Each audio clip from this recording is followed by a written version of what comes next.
this diagram that you spent quite a bit of time on, and it's only towards the end that I've started to grasp what it was. And I'm seeing three parts now that you are not mentioning, which probably is reflecting on the planning timelines. But I wish you had the diagram of the road you want to implement below that figure, so that we can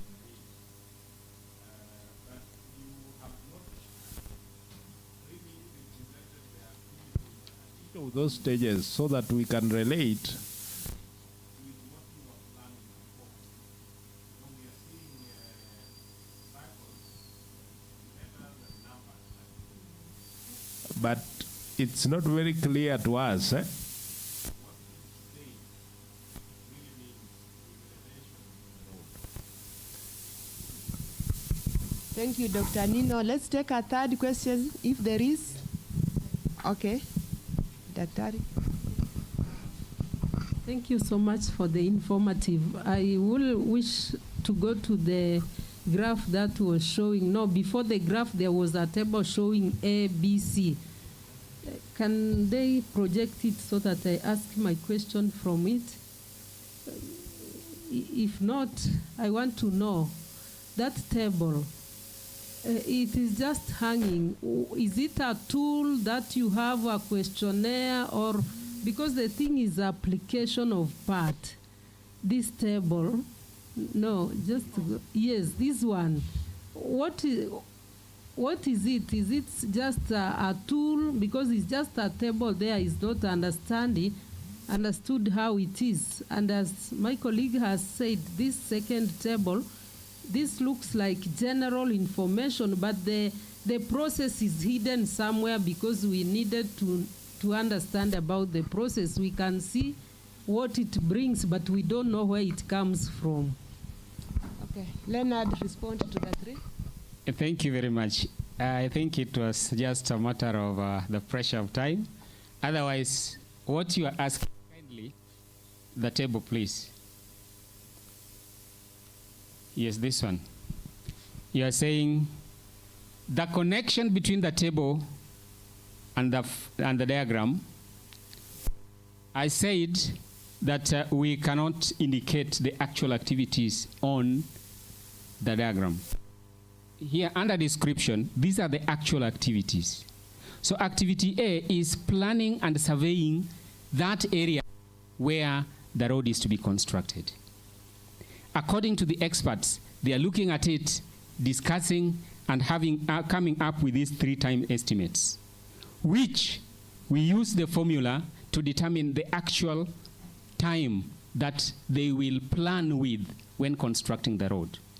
So this table is showing us the activities that have been identified by the experts and the order in which they will be done. So we are only representing the activities with letters, but the actual activities themselves are the ones which are here. Planning and surveying, clearing and grading, earthwork, pavement, drainage and utilities. That is the order.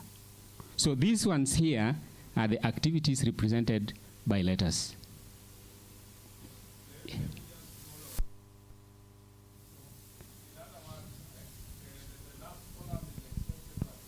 This is the expected time, the time that the team now feel should be planned with. So if you go back to the kindly the following slide for the yeah, this is the average. What I said, the average is normally meant to take care of the extremes, so that the time they are planning with will cater for the extremes. Yeah, thank you. I don't know whether there is any. Yes.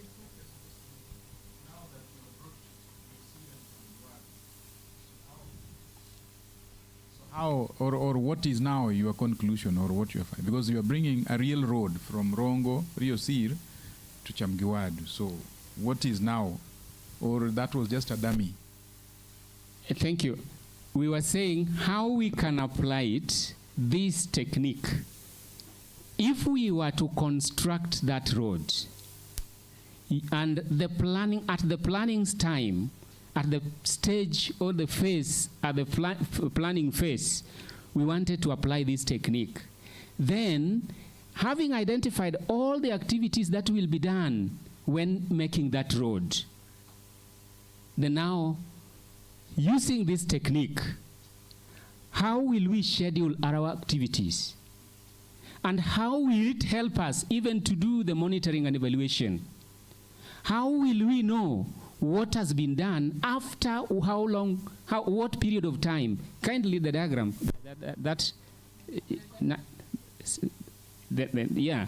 Because if planning is to take 5 weeks, then somebody who is coming to do a follow-up on whether you are within the time will come. If this person come on day 8, on week 8, and find that you are still planning, this person is able now, is informed now to say authoritatively that you are either on course or you are behind schedule. So that is what we are looking. It is a very important tool for monitoring and evaluation, because if this is there, you don't need to be an expert in this. You only need this diagram and the time schedules, and you will be able to monitor and evaluate the project activities.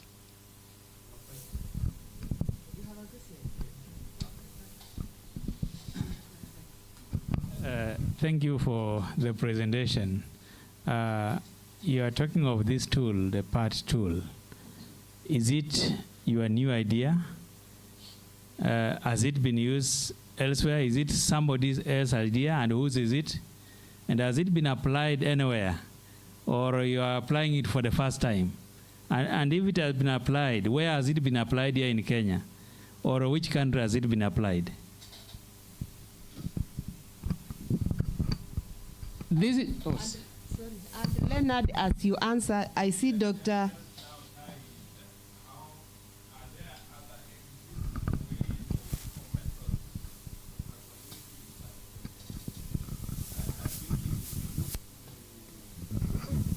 To highlight at the beginning, if there are other ways of evaluating such projects, and then at the end now you are able to, when you are done with your studies, you are able to make a comparison on the efficiency of this method. Thank you.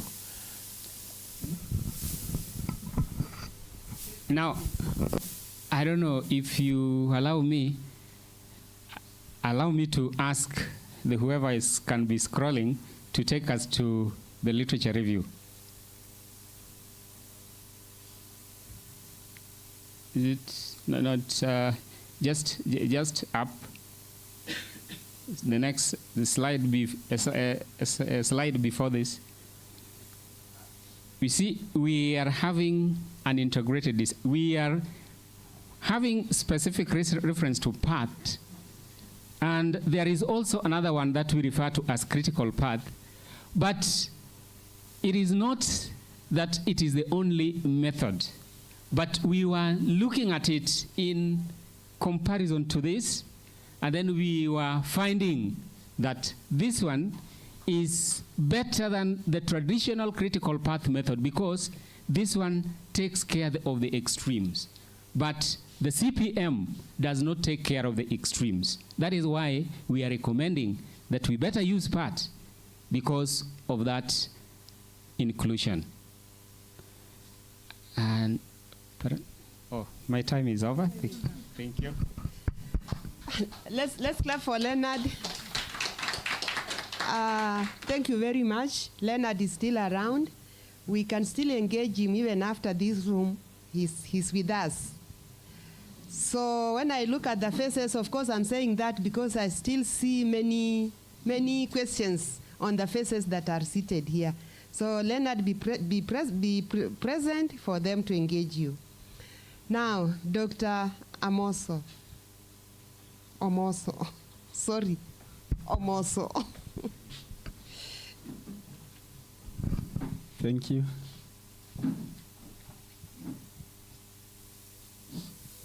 Dr. Omoso, you're starting at 34:12. So you take your 15 minutes to present. Thank you, Chair. Ladies and gentlemen, I'm Omoso. We are in the era of numbers. You heard of Tyranny of Numbers by Mutai Ngunyi. You've heard of numbers being used to manage even politics. In the US, it was an issue where data was used to control and manage people. So my presentation today is about data use in Kenyan schools, and specifically I want to look at the things that enable the use of data and the things that hinder the use of data in schools. Let's move. The objective of my study was just to explore the factors that enable or hinder data use in schools. As I've said, data now is a big phenomena. In every institution, it is about data. Yesterday we talked about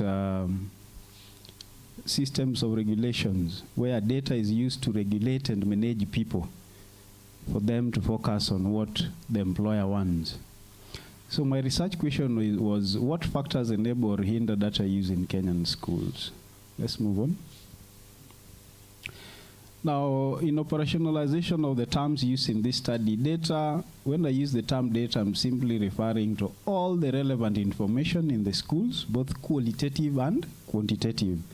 I know in most cases we usually focus on the quantitative aspects of data like the KCSE results, but it goes beyond that. There are also the qualitative aspects which schools can use for decision making.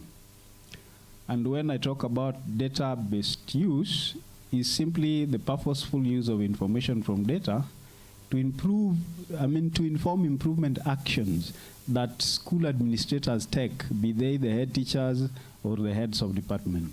Thank you, let's move. So what motivated my study? One of the motivators of my study is that data use and accountability is now central to the management of almost all organizations. In Rongo University, we know we are managed by data. In schools, TSC has come up with the TPADs, we have schemes of work, we have lesson plans. All those are forms of data, including the feedback that we get from our students. Another thing that motivated me to look at this issue is a belief that when people have data, then using it is a very important thing. And then if you look to schools, there is also a lot of data that exists in schools that schools may use to improve their school environment or the curriculum, or even to improve teachers and the way they deliver either in class or outside class. And then there is also a belief from many researchers that when we use data, then it can lead to school improvement. I think that is the thinking of TSC when it comes up with TPAD and so many things that teachers have to feed in, because it's a feeling generally that when we use data, then the schools will improve. So why data? One of the things that is critical about the study of data is that data actually shapes school improvement conversation.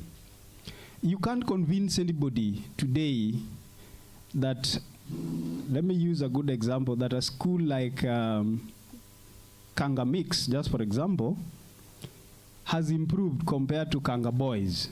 If at all, there is no data to prove that.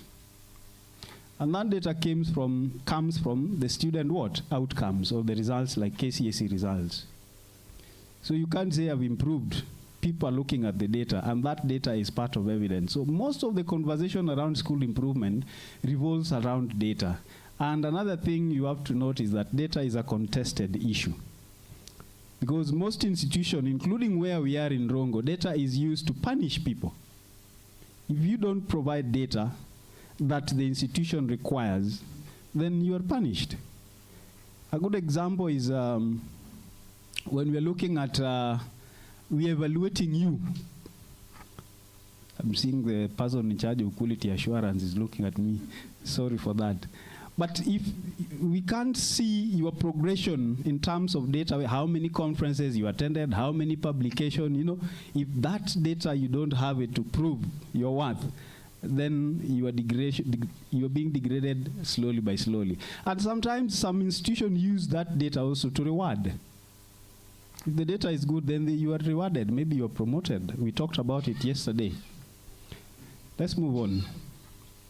Now, the conceptual framework of my study was developed from the information that exists in literature about what factors enable or hinder data use in organization, not necessarily school, but generally in organizations. And this led me to a conceptual framework that was developed by Skillcamp and Kappa 2014. And basically, I use this conceptual framework to guide my study, also the data coding, analysis, and presentation of results. I'll just show you briefly the conceptual framework. Here it is. So here it shows the kinds of data that comes into a school, then they are used. But when they come into a school, the factors that promote or hinder their use are actually basically three broad ones. One of them is the data characteristics. For example, is the data usable? Is it valid and reliable? Because some data you can have them, but they are not valid, they are not reliable, so they are of no use. Then there are school organizational characteristics, like the kind of school leader. Who is leading that institution?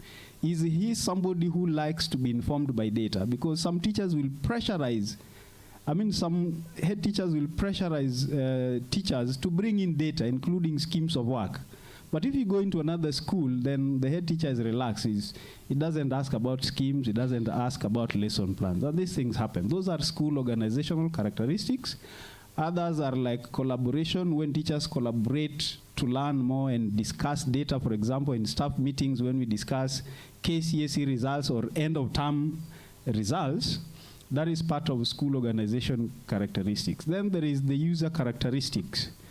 The person using the data can also be an enabler or a hindler to data use. For example, do they have the data literacy?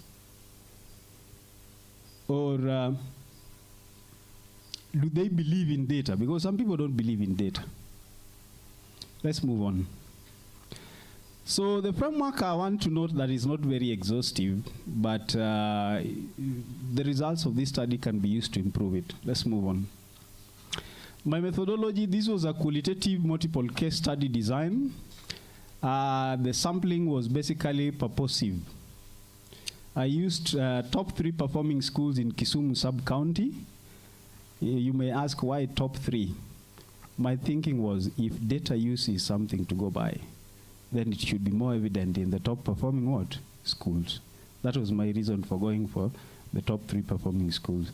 The student composition in these schools were, the first school was purely boys, the second was purely girls, and the third one was mixed sex, just to take care of the kind of student composition in the schools that we have in Kenya today. Let's move on. Sampling of respondents, this is how I sampled them. They were purposive.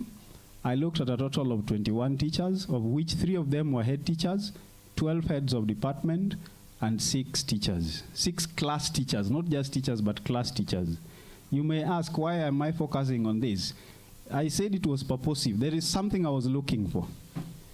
Data is something which is held by certain officers, by certain people who use it. And the people who mostly use data in school are school leaders, heads of department keep data, and of course class teachers. If you go to any other teacher, you might not find all the data that you need. Let's move on.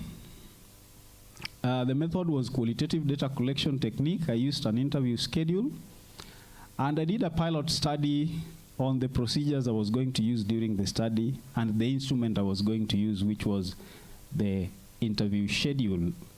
I piloted with 1 school leader, 2 heads of department, and 2 class teachers who were not part of the study. Let's move on. Data collection. Data collection took approximately 1 hour. I used semi-structured interview schedule. And I triangulated these data from the interviews. For example, the information that came from the school leader or the head teacher, I triangulated it with that came from the heads of the department and that came from the class teacher, just to see whether there is some reliability of the information that was coming out. All the interviews, I audio taped them, transcribed them 100%, and took them for member check. Member check is where you take it back to the respondent to confirm whether what is in the transcription is actually what they said. So that was me doing the research. Let's move on. Now, in analysis, my data was ongoing and immediate. I was not waiting to go to the next school, then I start analysis later on. The data I got from every school, from every respondent, I was transcribing immediately and starting the analysis. And I coded it into NVivo, which is a qualitative data analysis software. And I came up with tables summarizing the results for each of the 3 schools, just to help me in the cross analysis. Let's move on. Now, these are the findings. The enabling factors that are found to enable the use of data in school, one of them is accountability, pressure from external agents like TSC. I found out that when the external agents want teachers to produce certain data, then that data will be available with the teachers. But if these external agents are not putting pressure, then that data is not likely to be found. There is also an enabling factor in some schools that the school leaders themselves were agents of change and use of data. They were more proactive in supporting teachers to use data. They will take teachers for training. They'll put teachers in groups to collaborate in teams to discuss results and so on. So that was an enabler. And then there was collaboration, which is basically part of that pressure that comes from the school leader. And then another interesting thing is that a majority of the teachers that responded to this study had a buy-in belief. In other words, they believe that data can improve their schools. But there were also hindering factors. One of the hindering factors, when you ask teachers now, why are you not using data? Then I realized they were complaining that we have not been trained. So there was an element of data illiteracy. And some of them will say, why should I use data when I have a workload of 36 lessons? Which one should be my focus? Is it the data or the classroom teaching? So the workload was also a hindrance to data use. Then in some schools, there were inefficient data systems. Some of these schools have computers, yes, but the computers themselves do not have the system that can support the use of data in those schools. There was also another problem of delays. Delay here, I'm talking about the timely data. You know, data, if you give it me now and I want to use it now, then it helps me now. But if you bring it 2 months later, it might not be of use to me. So some teachers complain that there are some data that delay. If you go to one office, they move you in circle. By the time the data comes to you, the thing has been overtaken by events. Then there was also a problem of uncooperative parents. Data use in schools can be supported by parents and students. For example, in some schools, they were saying the class teacher will assign the prefect to mark for them the register. Right? So that is a support coming from the student. But parents, what was coming is that there's some data that teachers need that has to come from parents, like the data from the birth certificates that the TSC wants during registration. And some teachers were complaining that some parents delay, so that by the time they bring this data, maybe the close of registration, the deadline has passed, and therefore it becomes very difficult for them to use the data. And then there was some inaccurate data, particularly the data that were coming from the class teachers. If they delegate it to some students, you might find that some data that comes in is not the correct one. And there was also inaccessibility of some data. Some data could not be reached for people who need to use them, like this thing called inspection report. It was more or less under lock and key. So teachers are saying, if these people come to assess our schools, why can't we get this report so that we also know the content, so that we improve areas that we need to improve? But what was coming out is that head teachers kept it under lock and key. It was for only their own consumption. So that is data which is made inaccessible. Now the difference in these schools, the key things when it comes to enabling and hindering factors is that school 1 had a lot of clear vision and goals for use of data. And in that school, oh, thank you so much. Just scroll very fast.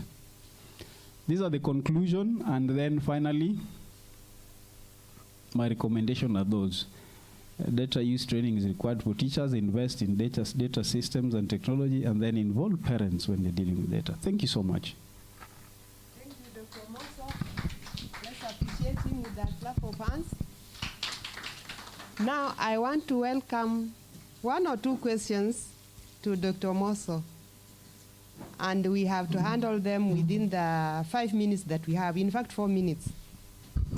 Thank you, Dr. Mosso, for the aspect of data, because data will indeed enable us get results for decision making. And looking at it from my field of project, until we have data, we cannot be able to make a conclusion. And if I link what you are presenting with what Moses Ongaro presented, he used data. He used data to check on the progress, on the implementation, success, and risk of a given project. If that data was not there, we wouldn't come to a conclusion that this project has been concluded successfully or not successfully. But that notwithstanding, your interest is data in Kenyan schools. Now, sometime at the beginning of this year, schools were advised to pay, that soon they'll be paying fee through e-citizen. That's an aspect of data. Now, it is such a contested issue. We realized the minute that was mentioned, things went loose. It was even taken to court, and it was stopped. As a data user in schools, what is your view on this e-citizen payment for purposes of collecting data? Thank you. Let's take a second question, Dr. Anino, and then Professor Otenga.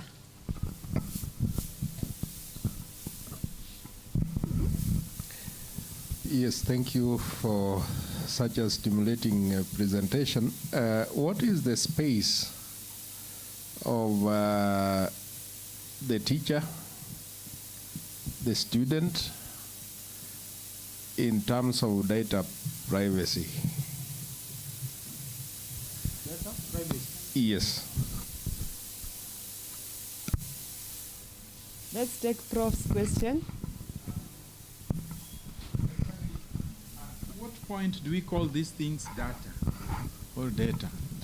Because what you are, from the definition, you are telling us all information is available. Are those data, if you look at what point do we call that now this is data that can inform decision making, as my colleague has said, data for decision making? That is what I'm not seeing here. And that maybe the 2 slides I did not, I missed them. I wanted to record something, but the slides went. So what exactly are you telling us? That now this would inform and bring improvement in an organization or in a school setting?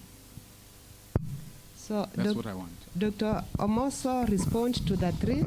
And in addition to what Prof is saying, because many a times we kind of know that data cannot be used until it becomes information.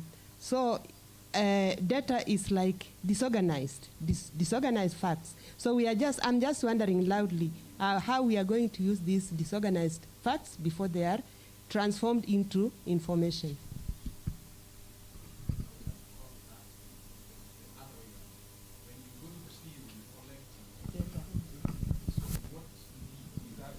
To the register. Is it a data?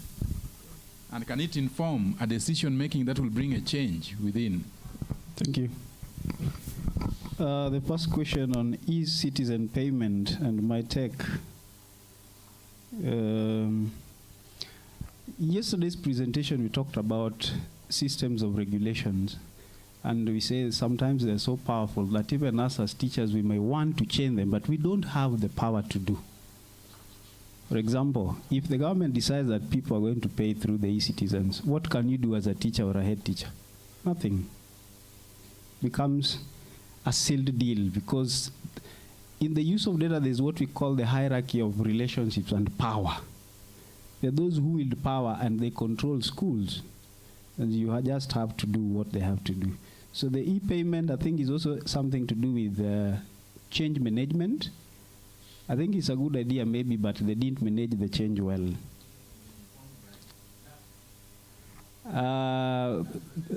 There were data they were claiming to have collected about a lot of money coming in, but they can't trace from the voters. I don't know where they got that data from, so I cannot go into that. But I will say it was change management poorly managed. But sometimes as teachers, we have no powers. Even in the university, if they tell university, do this, you have no power to change, because they are the policy makers. Question 2, space of data privacy, student and teachers. Data privacy, I think you are talking about access to data, isn't it?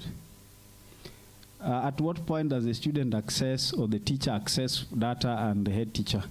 Now, in an institution, there are certain data that is only accessed by the people who use it. If data, for example, about the teacher's employment history and payment or slips, who is supposed to keep that data? It's the head teacher. So with those levels, you see, these are levels of data use. The head teacher will have certain data they use. The HOD will have certain they use that the class teachers will not access. And the students will have certain data they access that maybe the other group will not access. So when it comes to access to data, there's always that hierarchy. And people always are allowed to access data that they use in their work. There is no point of giving me data, for example, about the entire university as a lecturer. I'm not interested in it. But for a vice chancellor, it will be of interest because that is his work.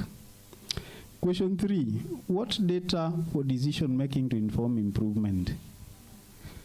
I will say data are raw facts. But data has to be analyzed to generate information.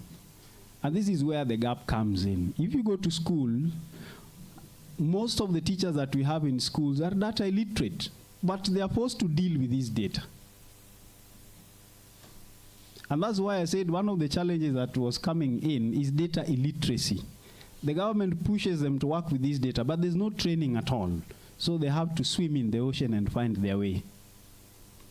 And that's why my recommendation is that they need to be trained on data use so that they're able to analyze the data and use it to make decisions. The issue of disorganized facts. I think I've answered that in the previous question. Just analyze, keep it well, and that's why the training is required. Because as things go now, we are pushing so much data for teachers to work with that sometimes is pulling them away from focusing on the core mandate of their work, which is teaching. To me, data is good, but sometimes when you provide data overload, then it becomes a problem. And maybe that is a discussion for another day. Thank you. Let us appreciate Dr. Omoso with, can I say with the more you want? 1, 2, 3. Thank you, Dr. Omoso. Again, we still have some time to engage Omoso even after this. So I now want to welcome an online presenter who is John Kevin Ochieng. John, are you there?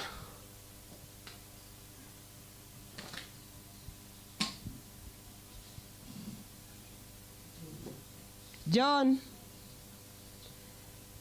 we are ready for you. Can you hear us?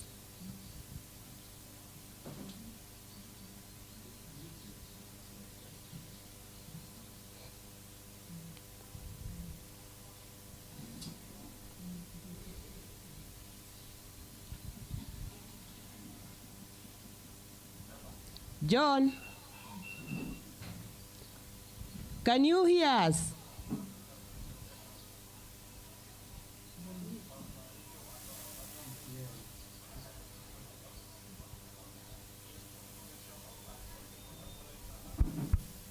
John, just wait a while.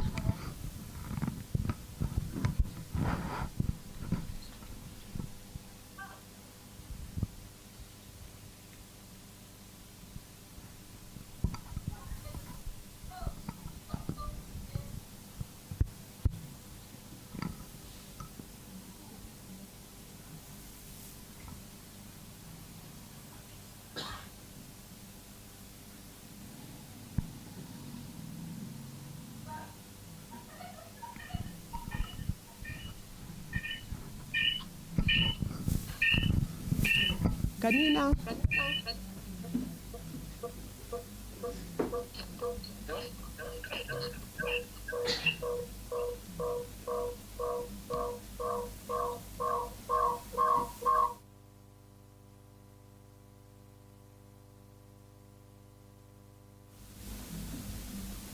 John.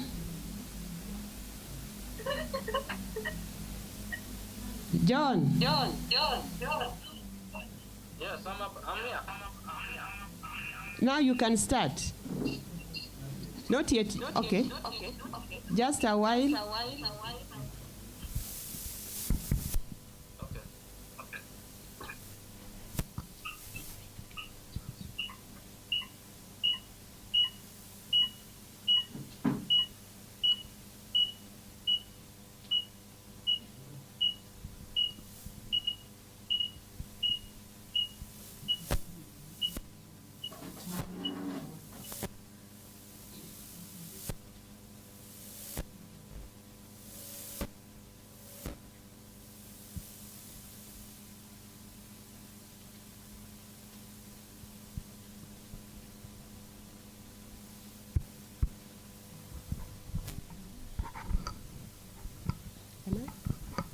John?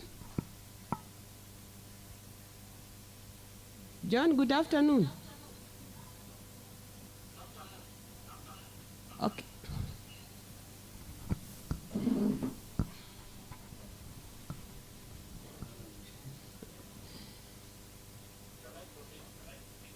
Just wait for a short while.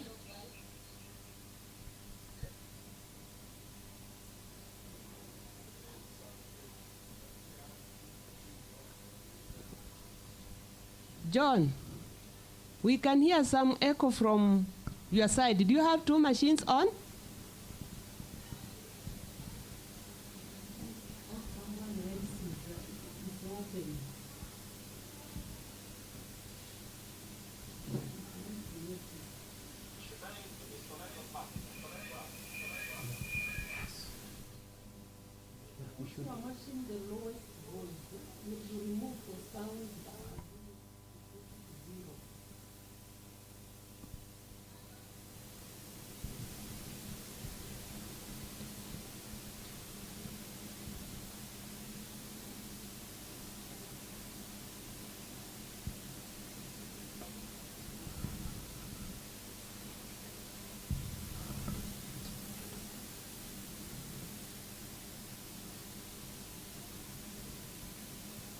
John?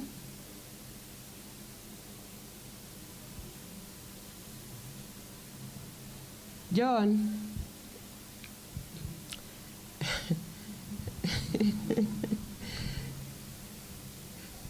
I hope you are not giving up. John, good afternoon.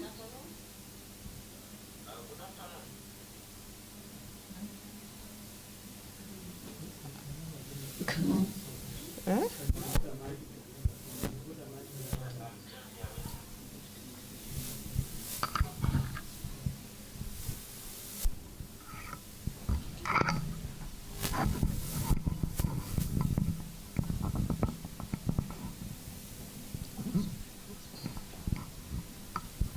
Hello, John. Yes.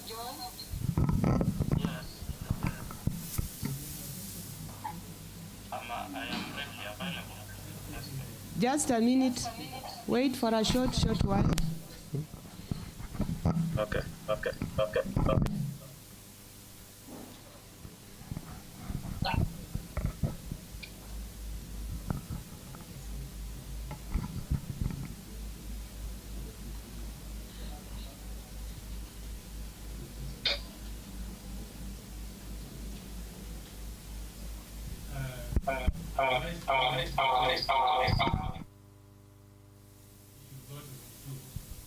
Room B. Okay. So let us ask the dealer to send the link to him from room B, because there the link is very clear online. Okay. John, You can have one more presenter. kindly switch to room hall B. Room 2. Switch to room 2.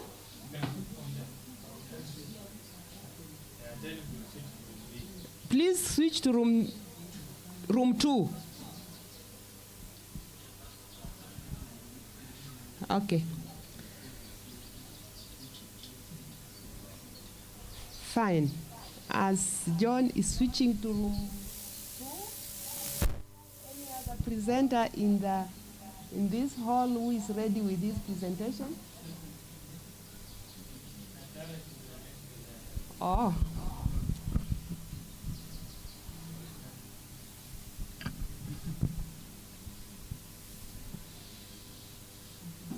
Joel, you have 15 minutes to present. Then you have 5 questions.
In the interest of time, so my paper is on data production and archiving patterns in Kenya, and specifically I picked out one of the database that has archived the highest number of data sets. It's called Dimensions, and try to do what we call an informametric analysis so that I'll be able to establish the early patterns in how data is archived and managed in the country. This was a preliminary analysis just to inform my thesis, which I'm doing on data management in our universities. So just we go to the next slide, and in the next slide I've given an overview of how I've organized my presentation, just to appreciate where we are coming from, the methodology.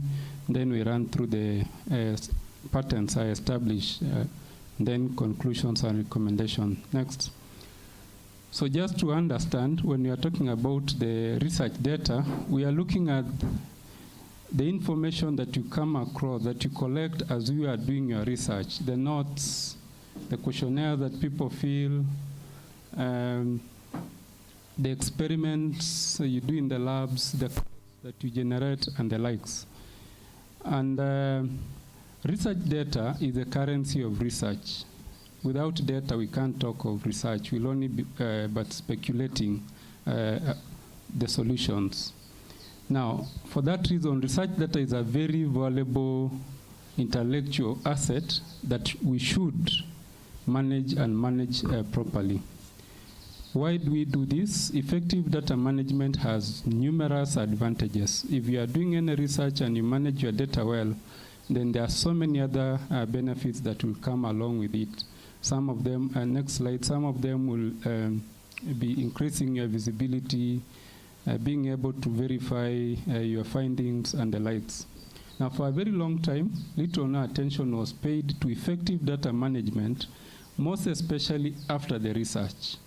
Many researchers, when they are working on their thesis, they are very keen where their data is.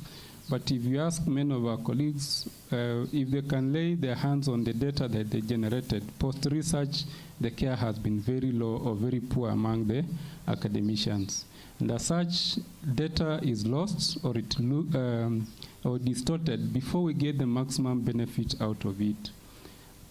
Early 2000, we started seeing new trends that researchers and research institutions started paying more attention to data management. And this was informed by a number of reasons. One, there was a whole increase of data because of the use of ICTs in research. We also started seeing funding agencies paying more attention to the data that you've generated and the likes. And to date, that trend is rising, but I need to note that there is variance. If you look at discipline-wise, country-wise, individual research, even though the attention of data is there, it is varying. And I need to also point out that developed countries or university or research institutions in developed countries, they have taken lead in this aspect. Next slide. Now, this is the screenshot of Dimension database, and I've done this so that to illustrate how fast people are paying attention to data management. This paper, or this analysis, I did it early last year, and is at the final stages of being published in Taylor and Francis. And you'll notice that in March 2023, when I was doing the analysis, we had 12 million data sets in Dimensions. As at yesterday, we have 29 million data sets in Dimensions. So the leap is very, very big. Next slide. So why did I decide to do this type of analysis? Of course, one of the reasons I've indicated was just to also have a basis for my research thesis, but more so, Kenya in Africa is rated second after South Africa in terms of research ecosystem. We have a very busy research ecosystem. As at the evidence I got, as at 2020 alone, we had over 3,000 research projects that were applied in Nakosti. And that one tells you the level of research that is going on in the country. Despite this, there's very limited evidence in the country on how people are managing their data. If you go to Nakosti and you're applying for a license, they will just give you the license, but they are assuming, or they rather, as the current organization is that the ethical review board should be able to guide on data management. But when you go to the ethical review board, they're paying more attention just on research that deals with human data. But all these other data is very, very important. Now, a few of evidence that allude to this. The first one, and I apologize, I forgot to quote, that is Mosetti 2016.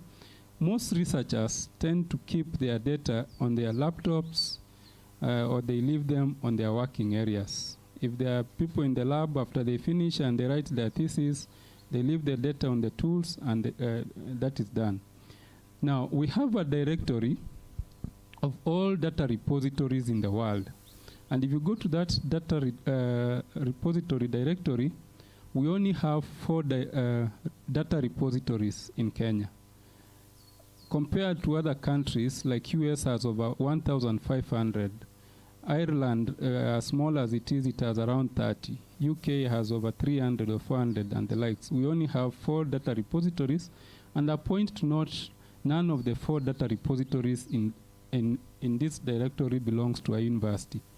And this is happening when universities are involved in much more research than any other institutions. So most Kenyan data, most research data from Kenyan universities is lost or distorted almost immediately after the thesis or the project. Next slide. And this undermines the quality of the research we do, the affordability. I'm imagining if I'm doing a PhD thesis, the amount of data I collect why would I again almost the same year and master student going to the same field? And actually, one of the challenges I need not indicated here, the respondents are getting fatigued because this time around there are 3 students from Rongo University collecting this data. Then we send. What if we had some of this data so that so much, then we can have master students just getting their thesis from the data that was already collected either through the project or PhD thesis and the likes. So the affordability and sustainability of research becomes an issue. Then number 3, the issue of competitiveness of our researchers. The ranking that we keep talking about, the visibility online, it goes down. And if you look at all top-notch journals, and I keep telling people, if you submit a paper and you don't see the journal asking you to link your article with their thesis, with the data, then already you start having an issue. All top-notch journals now will give you an opportunity. It's not a must, but they'll give you an opportunity. Do you want to link your publication with your data? So that is an issue. Now, for that reason, there is an urgent need that we establish the early adopters and the trends in the country so that we don't need to reinvent the wheel. Who are these in the country that are already managing their data that can assist us improve our data management? That's what informed the study. Next slide, the methodology. So on the methodology, I've already indicated that I did an informametric analysis. I know it's not a very popular research design in other fields, but for us in the information science, the informametric analysis just getting information out of information. You try to analyze information a little bit further to get information out of it. Now, I've shown the screenshot of dimension because it links. If you go to dimension, it links all those different types of data together, but I only analyze the information on data. Next slide. Now, a simple approach how I went to the database and limited my search to the title and abstract and told the database, give me all the data sets that are associated with Kenya in the title or abstract. And I got out of the 12 million data sets, there were 45,000 data sets associated with Kenya, archived in dimensions. Now I went ahead and now analyzed that. And just to get a bit more meaning, I also now picked the top 100 researchers and analyzed to see the trends. Who are they and where are they? Next slide. So the analysis, looking at the database, we have data sets coming all the way from 1952 to the year 2023. However, from 1952 to 2014, we only had around 2,000 data sets archived. If you check somewhere, we only had 2,000. So from 2,000 to date is where we are talking about around 45,000 data sets that are archived. And you'll see the trend and with some deviation here. This deviation, because ideally if you check this trend, it ought to be growing almost progressively. To this one is still a progressive, but this deviation was because of the COVID-19. Because of COVID-19, there was a lot of pressure and demand that people share data, and any data you sample on, people are being asked to put it out so that we can be able to find solution to what was ailing. But basically that is the trend, and the major observation there that there's a very upward trajectory on how people are managing their data. More and more people are paying more attention to the data and they're archiving it. Next slide. I went ahead and analyzed the data sets as per the disciplines. And you can see the biological sciences, they are leading, followed by earth sciences. Something that is not very popular, history, heritage, and archaeology. And maybe because of archaeologists, they want to keep each and every information they sample on, because one would easily imagine that maybe would keep more data on human. But some social sciences, they are really taking lead in keeping their data sets. Next. again, I wanted to know, looking at this database, where are we getting these data sets from? Who are supplying these data sets to Dimensions, the source repository? Because they are somewhere, Dimension is just an indexer. Where is it picking it from? And the leading one was Global Biodiversity Information Facility data set.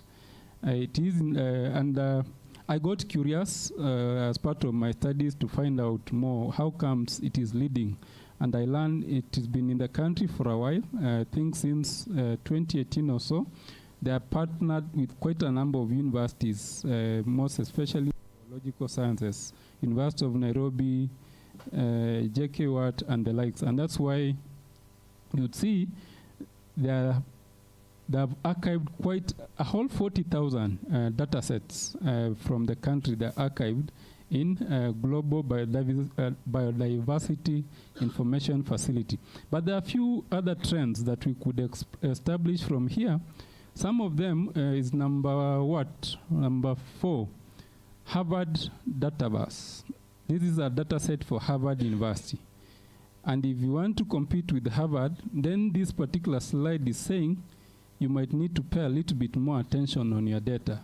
Harvard, they're archiving their data. University of Southern California, they're archiving their data. And therefore, if any university would want to realign itself and also compete globally, then this slide is telling you, please pay attention to the data that you come or you collect in your universities.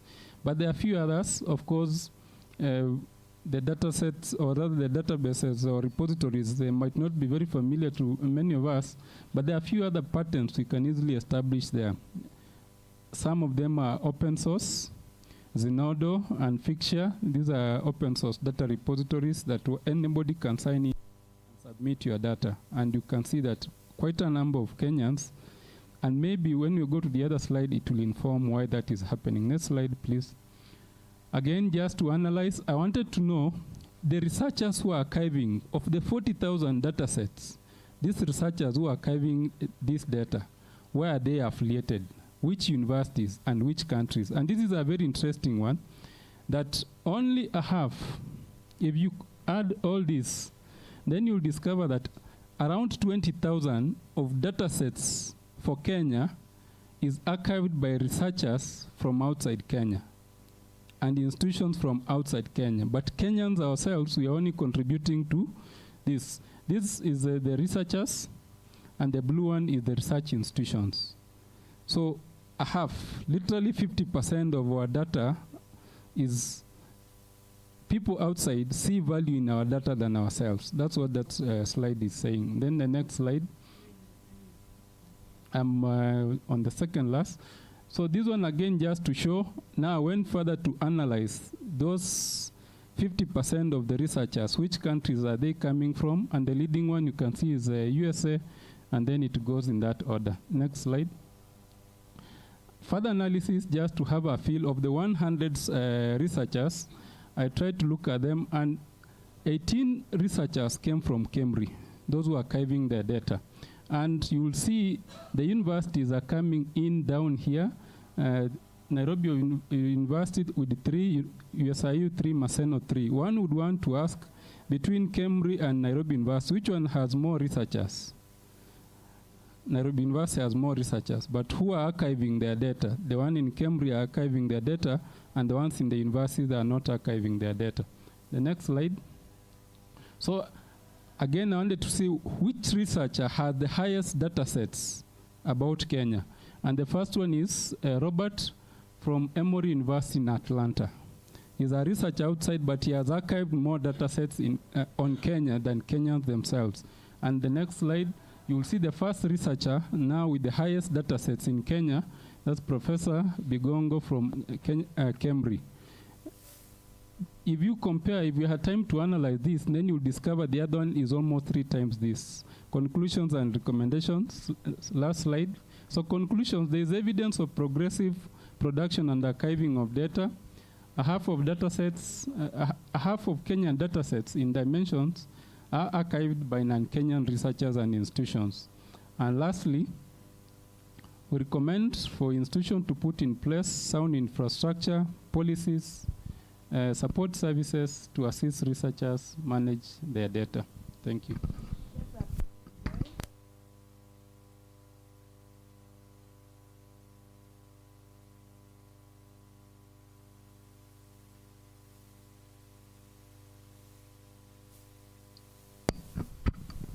Questions for Joel? I'm welcoming questions. Thank you, Joel.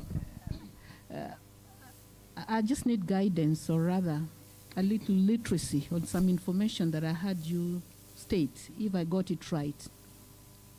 That if data is archived, then there is a master's student or a PhD student that is doing some work, he will be able to take that data and be able to use it for his work. Did I get it right? Now, wouldn't that be a form of plagiarism? Maybe elaboration on that. Another question, Dr. Omoso? Joel, thank you. Your study is almost related to mine. Yours is archiving, mine is factors that enable. So I want to connect the two. You showed us how institutions are faring in terms of archiving their data. I'm shocked that Cambridge is leading, and universities where much data is produced is actually at the bottom there. Could you please highlight from your own standing any enablers or barriers to this? Thank you. So let's take the from. Yeah, I'm also wondering what does it mean archiving the data? Because when you look at some institutions there like APHRC, is a pure research institution with all departments doing research. They have no any other function that they do apart from research on a daily basis. Why will it tail down there? Probably we don't know what the meaning of archiving is. So let's take the last question from Prof. Otenga.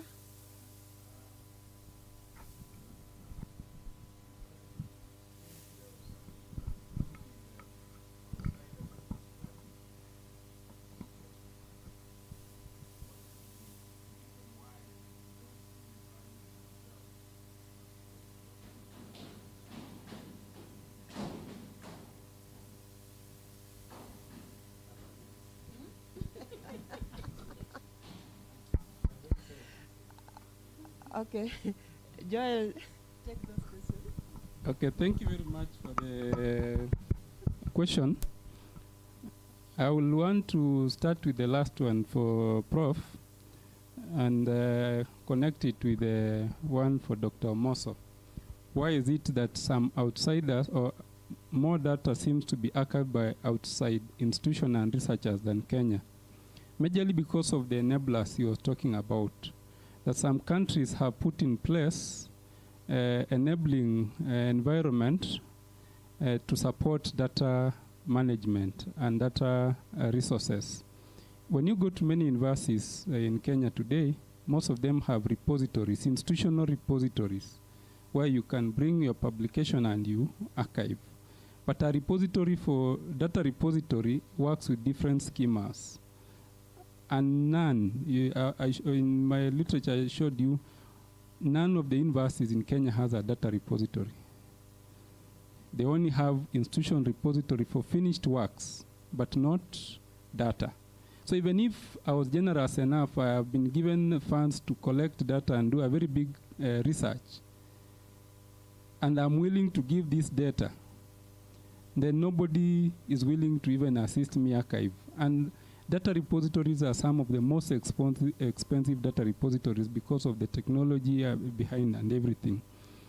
Now, on the first question, is it possible to use secondary data to do a thesis? Yes, it is possible. And a good example to assist that is the census we do, the census that the government does after 10 years. Basically, they collect the raw data. And We have people doing economics, who can go sit, sociology, you can go sit down and analyze that data further beyond what the analysis, the national, it's called what? KNLBS, they do. So that one is allowed, is not plagiarism. The issue that is even more tricky, and it came about, which we should be more worried, is the issue of Data Protection Act 2019, which now the issue of consenting and everything, the researchers have to rethink, and that's a whole debate again. How do we navigate the corridors of Data Protection Act? Now, I left the APHRC for the last because it is true APHRC are leading and have been doing this, and by the way, they are also among the top, only that they have not been featured. If you look at the full analysis, you will see APHRC. Yes, at least that's where they were at that time. But we had a session with APHRC, is it 2 weeks ago? You were online, I think 2 weeks ago. And they have a whole project. They have now seen the need, and they have a whole project where they want to assist Africa, not even Kenya, Africa as a whole, to improve their research visibility. And one of the things APHRC has done, and actually, they already have a data repository, but it is not indexed in research directory. They have already installed their own data repository, and they are even looking at the bigger picture. Can we archive all the data and publications from the whole continent? But what they, maybe I need to get, I have a contact there, Dr. Sinti, to see why is it that they are not yet indexed in the directory. Maybe there's something they have not done, then they'll still be able to come up. I think those were my questions. Thank you.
No, actually, like I said, this analysis was a pre-analysis for my thesis.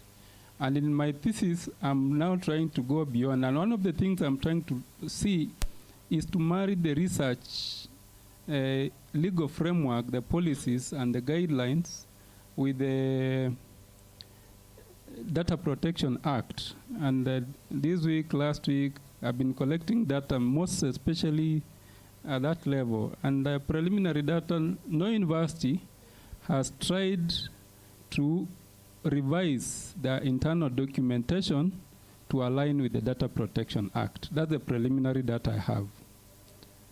Number two, there's nothing wrong. What Data Protection Act does, it does not stop you from using the photos. It demands of you more than ever before to seek consent, which we've been doing in all other research before. So the way we've been cutting corners with the consenting, and you just say verbally that I sought permission. I have a questionnaire there, and you'll see one of the things I had to put on my questionnaire is the researcher consents by writing. They literally sign that I have consented to give this data for you to use the data. And the same will apply to photos. Of course, administratively, I've always told people the easier thing for meetings like this, I see the traditional attendance forms. The easier thing we need to do, including the meeting of today, is to introduce a column of consenting or a statement up there on the attendance, so that when somebody is signing down here, you put a note up there that by signing here, you are consenting that we can use your photo. You will have something in court to say, this guy consented that I could use their photo. Other than that, you have to call them individually.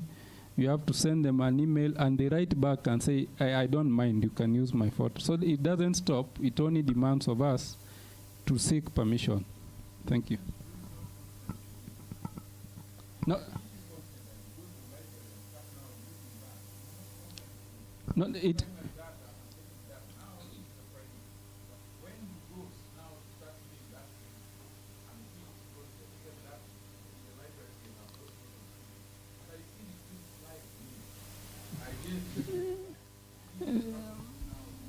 No, that will be wrong, Prof.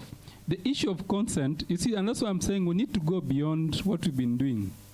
Because even in the licenses, there are, when we talk especially the corporate world, the issue of open access and the likes, there are almost 5 different types of licenses.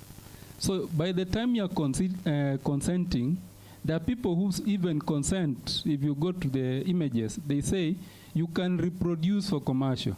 Second level, you can reproduce for common good. Third level, you can reproduce with my permission. Fourth level, you should not produce completely. So even those consent, they are at different level. It is not automatic that all the licenses or the consenting, by putting a signature, then it means. So we need to be more careful. I think that's the message I need to put across. Thank you.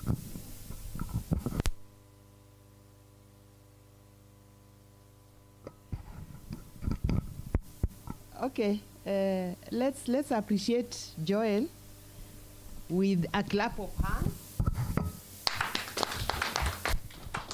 And then finally, I would like us to bring to the end this session. And as I bring it to the end, I would like us to appreciate all of us for participating, for listening, for even presenting. So this time round, we'll borrow Dr. Who was it? Dr. Omondi's version. 3, 2, 1, we go.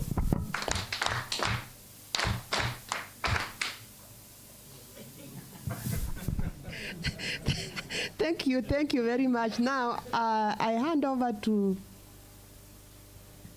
Dr. Ambuchi to tell us the next move. Thank you, researchers, for taking your time to listen to the presentation, and thank you, presenters, for taking us through the journey of the research that you have undertaken. Now it's time that we would like to go for lunch break. We're told our lunch will be ready at 1:40. So 1:40 is just 2 minutes.